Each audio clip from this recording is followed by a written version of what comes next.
Salutations, Solo Guy here. Today I wanted to talk about graying of the hobby, and particularly historical miniatures gaming. Well, what do we mean by graying of the hobby? The ongoing fear that only old people, middle-aged to older age people are playing historical miniatures. There are very few younger players, let alone teenagers. Um, but here's the thing, younger players, do they exist? The answer's yes, as evidenced here. All these are high school students of mine that we played a game a couple of years ago. But there are few. There are few who would be able to come to conventions. There are few who would be able to come to the stores. And, well, why? Well, there's a number of things. I mean, they've got computer games, online games. There's a certain ease and convenience that you have. Okay? They may be into other games. Maybe they're into role-playing games. Maybe they are doing fantasy role-playing, and there's quite a few out there. Okay? Maybe they're also dealing with dating relationships in the case of older high school students, for example. But another thing to look at is disposable income.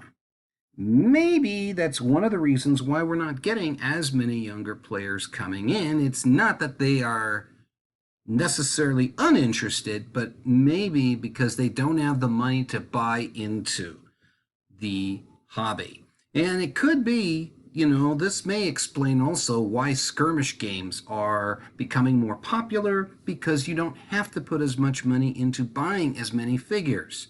You can buy figures for a skirmish game like Infinity or Kill Team or Necromunda, as opposed to buying figures for something like Warhammer 40K.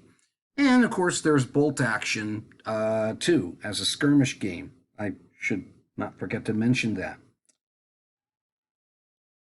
But when you look at older people, yeah, they are more likely to have more disposable incomes. Now, of course, the question is, will this hobby ever die out? No. No, it won't. And here's the evidence I would offer. Look at the variety of rule sets that are coming out.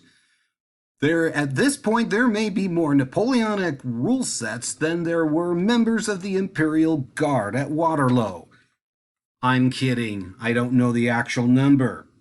But also, think about the miniatures lines as well. New things are coming out. New products are coming out.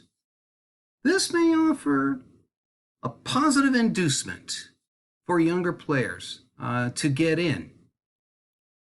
I know there's a few teachers out there who go and play games like this. They put on games like this for their students.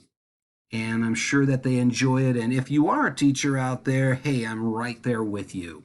I myself, I want to go and start this up again at my school. I'm not quite sure how with the last year and a half everything shut down.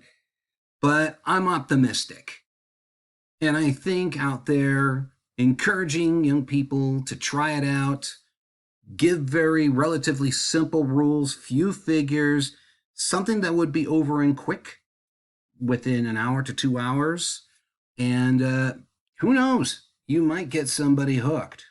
Another point I want to point out, recently I went to Brookhurst Hobbies for their Bring and Buy, and there was this young kid who came in, walked around. I had a couple of items on there. I had a model of a Tiger One, and he kept looking at it and looking at it, and we started to talk a little bit. And he was an incoming freshman to a high school, and it's like, that's cool, but nowhere near me. He not only bought the Tiger One model kit that he already has some World War II figures that he and his friends play with. He also bought my old copy of a Johnny Reb American Civil War rule set. And this is a young man who's about to enter high school. Wow. I'm leaving you with that encouraging thought. Hey, I hope this will put some perspective and You take care, have a good day, and God bless you.